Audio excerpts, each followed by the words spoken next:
Enkuba ekyagenda maaso n'okutonya mu bitundu by'eggwanga ebisinga obungi. Eno ye alipoota y'embeera y'obudde ojja kutuusaako nze Agnes Nalukwago wano ku UBC.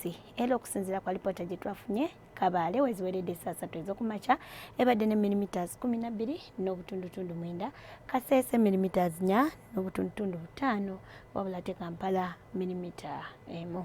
Kino kiviiridde ku mukubo gw'enkuba okuba nga gukyasaasaanidde naddala mu bitundu ebyo eby'omu bukiikaddyo bw'eggwanga lyaffe, era nga kyekiviirako enkuba naddala mu bitundu ebyo ebyebulunguludde ennyanja Nalubaale.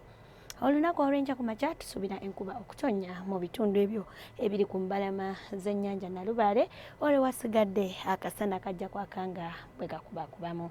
Ate mu biseera eby'olweggulo tusuubira enkuba okutonya mu bitundu ebyo ebimu mu bukiikaddyo, olwewalala akasana kajja kwaka nga mwetobeseemu n'ebire nga n'ebbugumu eryaggulu tusuubira okutuukira ddala ku degrees 30 eyo mu kitugumu, wabula ate ekibuga ekikulu Kampala ssaako n'embalala tusuubira ebbugumu okutuukira ddala ku degrees 27, olwo mu nsozi ez'e Kabale ebbugumu lijja tuukira ddala ku degrees 23.